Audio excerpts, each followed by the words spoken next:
Hola, hoy día nos encontramos reunidas para el diploma de inclusión. Me presento, soy Fernanda Catalina Valdebenito Vallejos y tocaremos diferentes temáticas respecto a la diversidad e inclusión y cómo ser agentes inclusivos y de cambio. Bueno, las dejo con las otras chicas.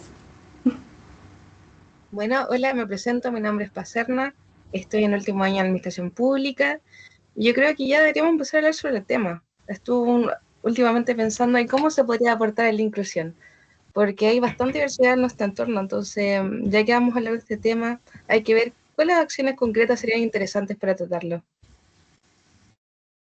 Bueno, hola, mi nombre es Marcela Contreras, último año de nutrición y dietética, y yo la verdad es que estoy totalmente de acuerdo, ya que no se trata solo de hablar, sino de crear espacios donde todas las personas se sientan incluidas, sin importar el origen, el género, las creencias, o si tienen algún tipo de discapacidad. Tenemos que también aprender a aceptar y respetar las distintas realidades sin dejar que los prejuicios o las diferencias se conviertan en barreras. Es cierto, es cierto. Finalmente hay que ver cómo aportar la diversidad y aportar la inclusión a estas diferentes aristas, no solamente desde como estudiantes, pero también ver cómo eso se traduce en la institucionalidad y en las acciones. Por eso igual es importante, por ejemplo, hablar sobre las barreras que hay, ya que hay que eliminar las barreras físicas, sociales, pero también sobre actitudinales, es decir, sobre cómo actuamos con las personas con discapacidad. Y en ese sentido, ¿cómo podríamos empezar a hacerlo? ¿Qué se les ocurre? Mira, a mí se me ocurre que lo primero que deberíamos es practicar la empatía. ¿Por qué? Porque a veces juzgamos y damos por hecho cosas sin conocer la realidad del otro. Entonces, la idea es escuchar más, juzgar menos y sería un gran comienzo. Ay, mira, me encanta, pero yo agregaría algo más, que sería como educar y educarnos, informar sobre estos temas y asumir la responsabilidad que tenemos como sociedad. Al final, entender que todas las personas merecemos respeto y participación y que debemos decirle al final no a la discriminación como tal. Claro, sí, está súper bien eso. De hecho, es muy importante educar a la comunidad sobre la inclusión y la discapacidad. Por eso es importante hacer charlas, talleres, seminarios, finalmente diferentes instancias de sensibilización, porque así se puede escuchar, podemos conversar y ver diferentes experiencias y visiones sobre estos temas, ya que aún son conceptos que de cierta forma están en pugna. Y yo creo que igual desde mi experiencia personal, ya que en este momento estoy en práctica en el Servicio Nacional de la Discapacidad, creo que es súper importante espacios como estos porque de verdad se ve el impacto como en la comunidad, tú ves como la persona como que resiente el diálogo, hace catarsis, te dice sobre lo que siente y cómo cambiar esas cosas. Además que un momento de hacer crítica y reflexión también con uno mismo de cómo actúa en ciertas situaciones.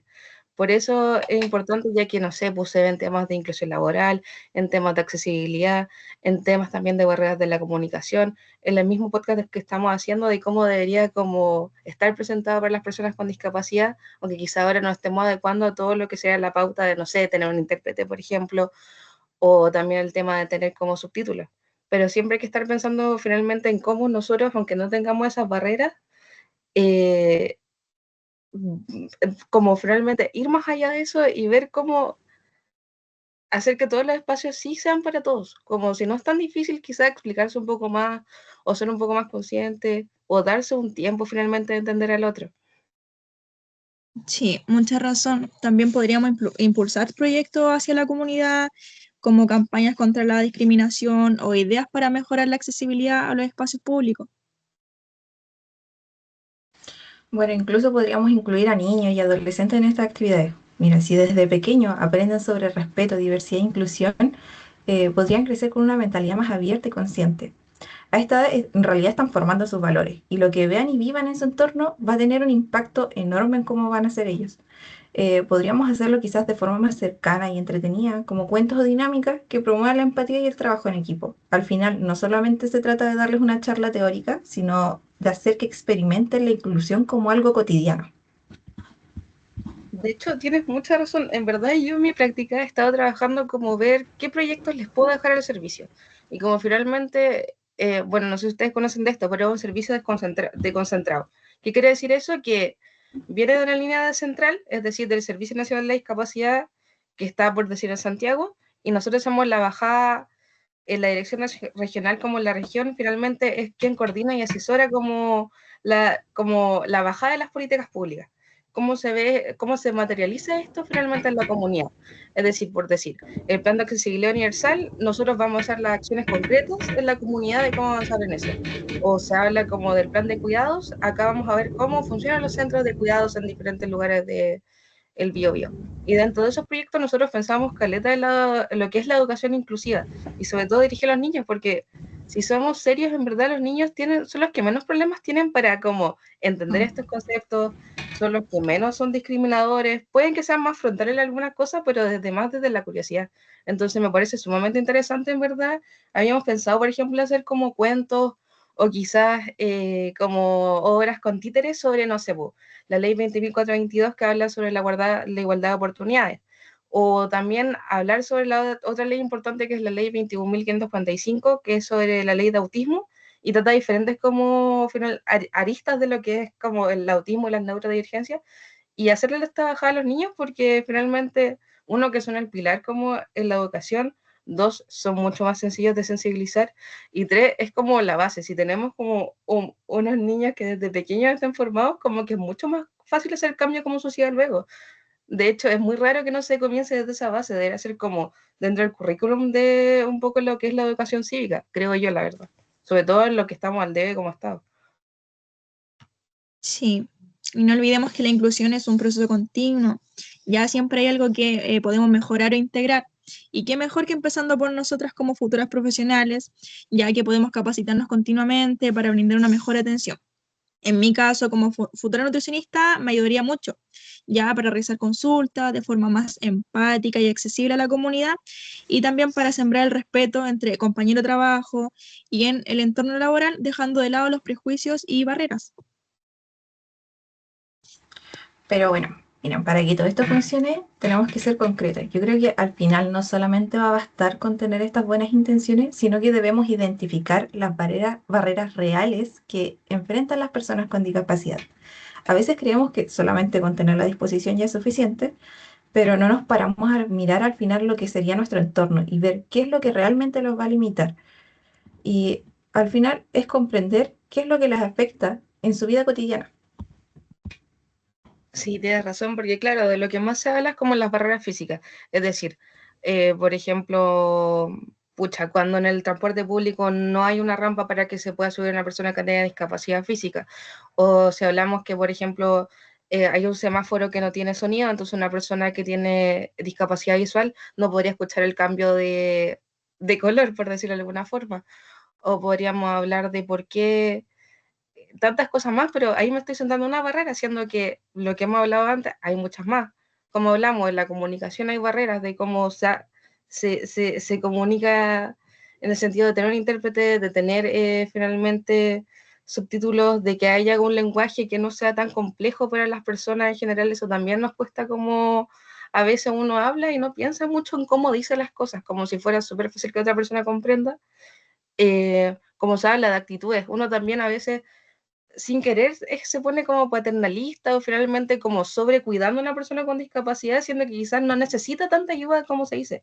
Por ejemplo, otra vez estábamos en un seminario de inclusión laboral y vino una persona que igual es como reconocida en el ámbito de la discapacidad visual, que se llama Marcelo Figueroa. Y él le hizo como una capacitación primero como en técnicas de cómo ocupar bastón, y él mismo nos contaba eso, que por ejemplo, él estaba esperando así como en un semáforo en la calle y una persona de la nada como que lo cruzaba. Y él quedó pensando así como, pero ¿por qué me está cruzando la calle si yo no he dicho eso? Yo estoy esperando a alguien acá en la esquina y es cosa mía. Entonces, claro, a veces uno también, por el concepto de la discapacidad y no entenderlo tanto como barrera del entorno, sino que como una enfermedad o mil otras visiones que hay un poco erróneas, uno cree que ayudando, ¿no? Te paso esto, lo hago yo, ¿sabes? Que no entiende y no te da el tiempo de explicar, y eso también es discriminar finalmente. Como que todas esas cosas son importantes, y igual es un cambio súper difícil que hacer como mental si lo pensamos. Sí, y así como las barreras físicas, también existen las barreras sociales, que esas tienen que ver con la gestión pública o los programas de apoyo. Ya hay muchas veces las personas con condición de salud o condición de salud mental o neurodivergentes también quedan fuera por falta de protocolo adecuado, también por falta de capacitación al personal. Entonces igual hay que tener mucho ojo con eso. Mira, de hecho, así tocando más profundamente lo que dijo Paz, es que estas barreras actitudinales son las más difíciles de cambiar al final. Los prejuicios, los estereotipos, la forma en la que usamos el lenguaje. Durante años se realizó este foco en la discapacidad, no en la persona, sino que estas barreras son profundamente arriesgadas a la manera en la que nosotros pensamos y actuamos. A veces sin darnos cuenta utilizamos expresiones o actitudes que limitan la autonomía y la participación de una persona con discapacidad. Al final, el lenguaje es lo que juega un rol fundamental cuando nosotros decimos que el lenguaje crea realidades. No es lo mismo decir una persona en situación de discapacidad que un discapacitado. Claro, es cierto, igual es importante primero aprender sobre el lenguaje en discapacidad porque hay muchos términos que ya no están en uso. Algo muy básico, por ejemplo, se hablaba de persona no vidente, eso ya no se ocupa, si es una persona ciega directamente o baja visión, o lo mismo, una persona que, por ejemplo, tiene una discapacidad física y por X motivo no camina bien, no es un cojo o no es un manco. Mm. O términos así que uno tiene súper naturalizados de cierta forma y que tampoco suenen mala onda finalmente, pero estamos también pasando a llevar a la persona con discapacidad, simplemente por no comprender. Y también otra cosa que me quedó dando vuelta es finalmente respecto a los protocolos, porque efectivamente si es que lo vemos quizás desde un ámbito como más normativo o de ley, hay muchos protocolos, hay mucha normativa. El Estado de Chile se va, o sea, tiene esta reputación finalmente de ser como muy normativo y estamos llenos de leyes, pero finalmente no está esa como parte, creo yo, que es importante o de lo que hemos discutido bastante, quizás yo con mis compañeros en otro ámbito, que es sobre el control y el control de todas esas bajadas de leyes. Por lo mismo, hay protocolos para autismo, hay protocolos para la inclusión laboral, hay protocolos, o sea, no protocolos, pero planes para la accesibilidad de los espacios, pero finalmente nos hace como una cuantía de cómo se va avanzando en eso de una buena forma para que vayamos avanzando y para que también se controle y se cumpla. Entonces, como que avanzamos un lado y por otro no, pero por eso es interesante también el tema de las soluciones concretas, porque finalmente hay que seguir con la arquitectura que sea accesible, que los mesores de atención y las entradas sean para todos, es decir, que esté más bajo para una silla de ruedas, o que haya rampas, que hayan ascensores, que la tecnología que existe, que se esté utilizando, como por ejemplo los visor para las personas con, ¿cómo se llama?, que son sordas, o también, pues, como hablaba antes sobre el lenguaje inclusivo y finalmente lo más importante que hemos mencionado todo el rato, que estar capacitándose y aprendiendo sobre el tema. Así que eso les puedo decir porque yo en verdad desde mi arista como más personal por la práctica y el interés del tema, en verdad que las capacitaciones y eso sí hacen la diferencia. Y en verdad sí se quiere trabajar para hacer los cambios, solamente que igual es difícil como unir todos los puntos, por decirlo de alguna forma. Ay, mira, y sí, mira, como dato, esto está como completamente alineado con lo que sería la Convención de las Naciones Unidas sobre los Derechos de las Personas con Discapacidad, que de hecho en Chile se ratificó en el 2008. Desde ese momento, la forma de entender la discapacidad cambió de forma profunda. Dejó de verse como un tema de caridad o asistencia y pasó a ser una cosa ya de derechos humanos. Este cambio es clave porque implica reconocer que las personas con discapacidad no necesitan ayuda o compasión, sino que necesitan igualdad de oportunidades y accesibilidad y respeto. Al final, entender que las limitaciones no están en las personas, sino en las barreras que la sociedad impone. Claro, claro, como dices tú, es sumamente importante porque es verdad, desde que se acepta finalmente, o sea, se ratifica la convención, nosotros como Estado chileno tomamos una responsabilidad que es avanzar en esta materia. Y por eso nace el Servicio Nacional de la Discapacidad, se hace la ley 20.422, que luego sale estos reglamentos, tanto para el sector público como privado, después hay la ley de inclusión laboral, se reconoce la lengua de señas como una lengua. El tema también, por ejemplo, de los perros, hoy, que lo voy a decir mal, probablemente, no, pero los perros que son de asistencia y también están los perros que ayudan como la contención emocional y son dos cosas distintas. El rol que tenemos con la credencial de discapacidad, que por ejemplo nosotros sobre todo para el Servicio Nacional de la Discapacidad, es importante que la persona que tiene discapacidad tiene esa credencial. Y también se sabe muy poco sobre ese trámite, que igual es interesante porque lleva varias partes. O sea, tú no llegas y dices como, hola, tengo discapacidad, quiero la credencial, sino que es un informe biomédico, un informe social. Se coordina, luego te toman el IVADEC, que te hacen preguntas así como de rutina, así como, ya, ¿usted puede ir al baño solo? ¿Usted se puede vestir solo? ¿Usted? Y todo ese tipo de cosas, y se forma. Entonces, en verdad, es muy necesario seguir sabiendo de este tema porque lo mismo, hablamos de que hay que avanzar en los ajustes necesarios y la accesibilidad, pero yo no sé qué tanto se sabe realmente sobre eso, si lo hablamos como en comunidad. Claro, tenemos muchas ideas concretas, generales, pero para concluir, para cerrar este podcast, ¿qué reflexión le deja todo esto a ustedes? ¿Qué acciones concretas podríamos hacer como comunidad para poder realizar algún cambio específico? Mira, yo creo que la inclusión es clave porque nos hace crecer como sociedad. Al final, reconocer la diversidad como una fortaleza nos va a ayudar a crear un país más justo y humano. Cuando aprendemos a mirar las diferencias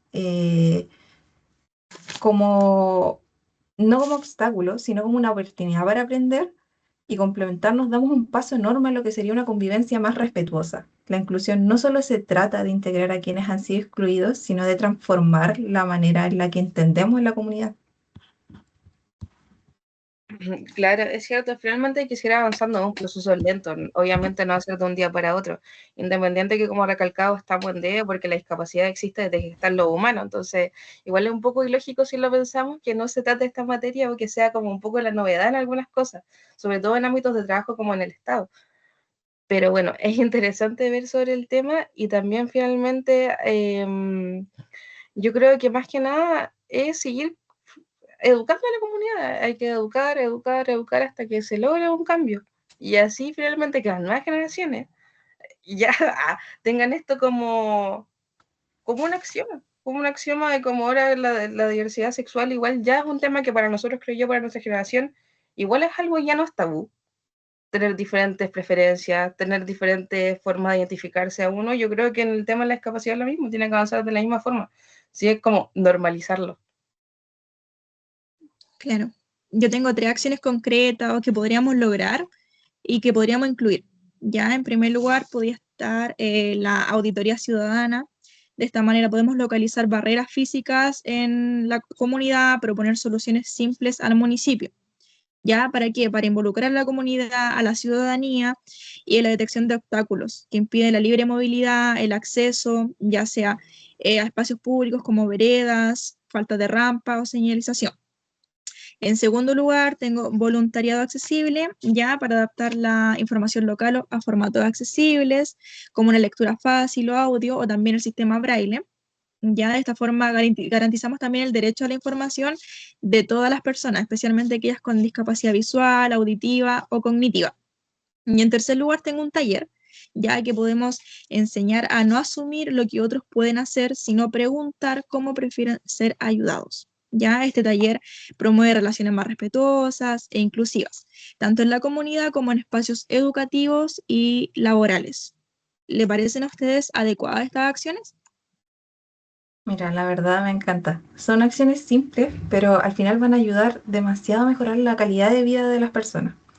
Al final estamos haciendo un cambio, transformando desde acciones que quizás en este momento no son tan difíciles de ejecutar.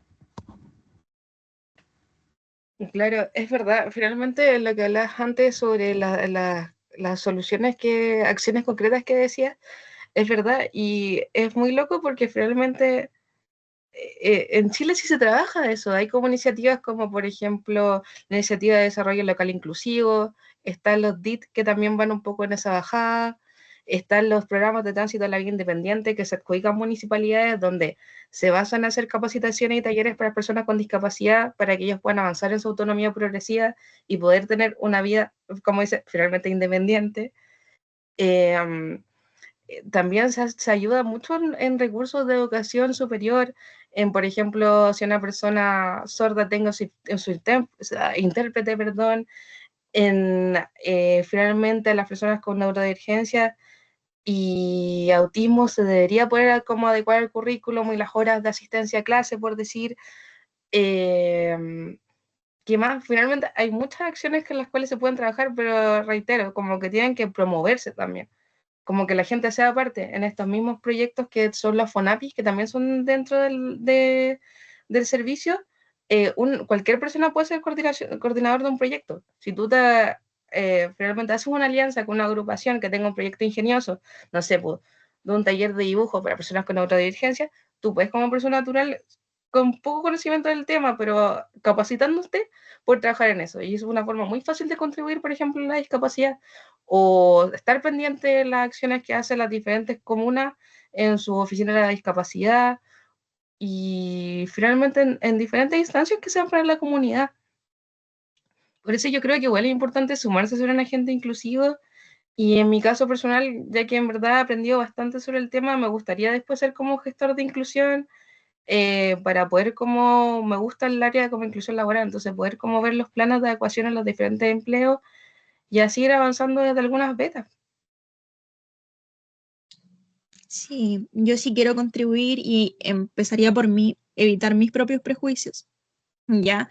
Además, incluir a mi familia, ¿ya? Porque para que juntos seamos agentes de inclusión, de esta manera crear un entorno seguro y comprensivo, y ya sea solo ofreciendo el apoyo emocional, ¿ya? Le estaré brindando a lo mejor mi ayuda, y uno nunca sabe, ¿ya? Porque cuando un familiar, un padre, un hermano, un sobrino, un hermano puedan estar enfrentando alguna situación de discriminación o exclusión, uno nunca sabe. Entonces es importante nosotros como personas naturales poder ayudar también de esta forma.